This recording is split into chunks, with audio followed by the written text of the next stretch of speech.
ఆరూరి రమేష్ ను ఇంటి నుంచి బలవంతంగా తీసుకెళ్లడంపై బీజేపీ ఆగ్రహం వ్యక్తం చేసింది. మాజీ మంత్రి ఎర్రబెల్లి దయాకర్రావుపై kidnap case, SC atrocity case నమోదు చేయాలని బీజేపీ హనుమకొండ జిల్లా అధ్యక్షురాలు రావు పద్మ డిమాండ్ చేశారు. ఆరూరి రమేష్ ను బీఆర్ఎస్ నేతలు తీసుకెళ్లాక ఆయన ఇంటికి వెళ్లారు. అక్కడి నుంచి మరింత సమాచారాన్ని మా ప్రతినిధి నవీన్ అందిస్తారు. వరంగల్ రాజకీయాల్లో కీలక పరిణామాలు చోటు చేసుకుంటున్నాయి. రాజకీయ సమీకరణాలు వేగంగా మారుతున్నాయి. కొద్దిసేపటి క్రితమే ఆరూరి రమేష్ బీఆర్ఎస్ పార్టీకి రాజీనామా చేసి బీజేపీలో చేరేటువంటి విషయాన్ని ప్రకటన చేసేందుకు ప్రెస్ మీట్ నిర్వహిస్తుండగా అక్కడి ఆయన ఇంటికి వచ్చినటువంటి బీఆర్ఎస్ నేతలు మాజీ మంత్రి ఎర్రబెల్లి దయాకర్రావు, ఎమ్మెల్సీ బస్వరాజ్ సారయ్య, ఇతర నేతలంతా వచ్చి ఆయనను దౌర్జన్యంగా కారులో ఎక్కించుకొని వెళ్లారు. రమేష్ మద్దతుదారులంతా కూడా రమేష్ను కిడ్నాప్ చేశారు, దౌర్జన్యపూరితంగా చేశారు, పోలీస్ స్టేషన్లో ఫిర్యాదు చేస్తామని చెప్తా ఉన్నారు. అయితే దీనిపైన బీజేపీ ఎలా స్పందిస్తుంది? నిన్న అంతా కూడా ఆరూరి రమేష్ బీజేపీ నేతలతోటి ఉన్నారు. ఆయన అమిత్ షా కలిసినటువంటి వారిలో కూడా వీళ్ళంతా ఉన్నారు. బీజేపీ రియాక్షన్ ఎట్లా ఉంటుంది అనేటువంటిది వారి మాటల్లో చూద్దాం. చెప్పండి మేడం, మీరు ఎట్లా ఈ ఘటనను మీరు ఎట్లా చూస్తారు?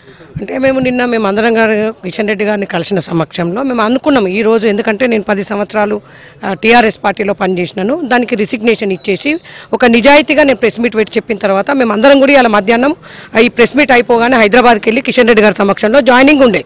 అంటే నేను ఆ విధంగానే ఈ ప్రెస్ మీట్ అయిపోతే 10 o'clockకి మేము అందరం కలిసి వెళ్దామనే ఉద్దేశంతో నేను వరంగల్ అధ్యక్షుడు అందరం కూడా కలిసి ఇక్కడికి రావడం, వచ్చే వరకు దౌర్జన్యంగా ఒక గూండాల్లాగా, రౌడీలాగా, కిడ్నాపర్లలాగా ఏ విధంగా మీరు చూస్తున్నారు కదా. ఆరూరి రమేష్ గారు రిసిగ్నేషన్ లెటర్ కూడా ఆయన పక్కకున్నది. అంటే ఆయన ఉండంగా దౌర్జన్యం చేసినట్టు కనబడుతుందా మీకు, లేదా ఆయన ఇష్టపూర్తిగా వెళ్ళిండా? అంటే ఇలా దయాకర్రావు గారు ఏ పార్టీ నుంచి వచ్చిండు, బస్వరాజ్ సారయ్య గారు ఏ పార్టీ నుంచి వచ్చిండు, కడియం శ్రీహరి గారు ఏ పార్టీ నుంచి వచ్చిండో వాళ్ళకి తెలియదా? ఇలా ప్రజాస్వామ్యంలో ఎవరు ఇష్టం ఉన్న పార్టీలకు వాళ్ళు వెళ్ళొచ్చు.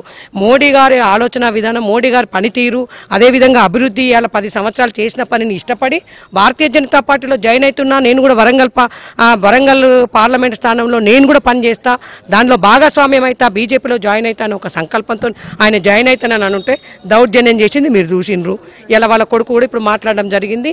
మేము తప్పకుండా నాన్నను కిడ్నాప్ చేసిందనే విషయంలో కేసు పెడతాం. దాని విషయంలో ఇది ఎక్కడ దౌర్జన్యం, మా ఇష్టం మేము జాయిన్ అవుతాం అనే విషయం మాట్లాడుతూ ఉన్నారు. నేను కూడా మాట్లాడిన తర్వాత తదుపరి నిర్ణయం ఏ విధంగా ఉంటుందో ఆలోచనతో నేను చెప్తాను. మీరేం చెప్తారు? మీరు కూడా నిన్న అంతా కూడా రమేష్తో ఉన్నారు. ఇలాంటి చీప్ ట్రిక్స్ ప్లే చేసినా కూడా బీఆర్ఎస్ పార్టీలో ఏ నాయకుడు ఉండడానికి కూడా ఇష్టం లేదు.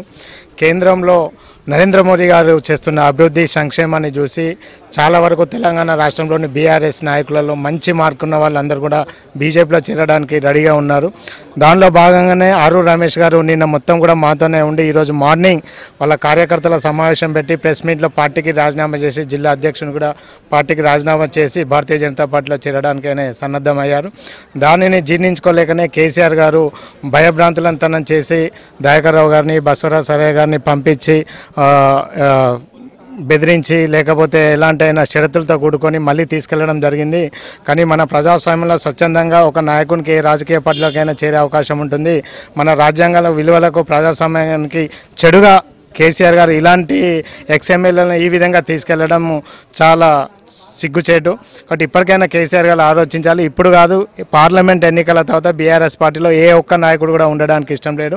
అదేవిధంగా ఈ పార్లమెంట్ ఎన్నికలలో నరేంద్ర మోదీ గారికి మళ్ళొకసారి సపోర్ట్ ఇవ్వడానికి ఎక్స్ఎమ్మెల్యేలు, ఎంపీలు ఎంతోమంది భారతీయ జనతా పార్టీ వైపు చూడడానికి రావడానికి ఇష్టంగా ఉన్నారు.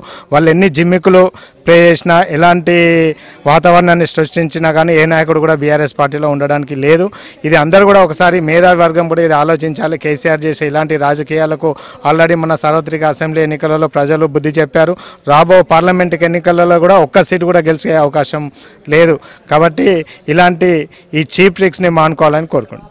ఇది బీజేపీ నేతల అభిప్రాయం. బీజేపీ అయితే తీవ్రంగా పరిగణిస్తోంది. ఆరూరి రమేష్ను పట్టపగలే కిడ్నాప్ చేశారని బీజేపీ ఆరోపిస్తోంది. మరోవైపు ఆరూరి మద్దతుదారులు కూడా అదే చెప్తా ఉన్నారు. కాసేపట్లోనే ఆరూరి రమేష్ ఈ బీఆర్ఎస్ నేతలు తీసుకెళ్లిపోయినటువంటి ఘటన పైన కేసు కూడా నమోదు చేస్తామని ఆయన కొడుకు, ఆరూరి కొడుకు కూడా కేసు నమోదు చేసేందుకు సిద్ధమవుతున్నారని బీజేపీ హన్మకొండ జిల్లా అధ్యక్షురాలు రావు పద్మ చెప్తున్నారు. మరోవైపు ఇటు బీఆర్ఎస్ నేతలు ఆయనను హరీష్ రావు, దయాకర్రావు అయితేనేమి, అయితేనేమి ఇటు బసవరాజ్ సారాయ్ వీళ్ళంతా కూడా ఆరూరి రమేష్ను హరీష్ రావు దగ్గరికి తీసుకెళ్ళుకున్న మనకు సమాచారం అందుతోంది. ఇప్పుడు హైదరాబాద్ వైపు ఆరూరిని తీసుకెళ్తున్నట్టయితే మనకు సమాచారం అవుతుంది. మరి దీనిపైన ఆరూరి రమేష్ నోరు విప్తే కానీ అసలు విషయం అయితే అంటే ఏం జరుగుతుంది అనేటివైతే వెలుగు చూడదు. ఎందుకంటే మీడియా సమక్షంలోనే అందరు మీడియా అంతా చూస్తుండగా ప్రెస్ మీట్ నిర్వహిస్తున్నటువంటి హాల్ నుంచే ఆరూరిని తీసుకెళ్లడం అయితే ఒక రాజకీయ చర్చానీయాంశంగానైతే మారినటువంటి పరిస్థితి ఇక్కడ కనిపిస్తోంది. వీడియో జర్నలిస్ట్ జగదీష్తో నవీన్, ఏబిఎన్ ఆంధ్రజ్యోతి, హన్మకొండ.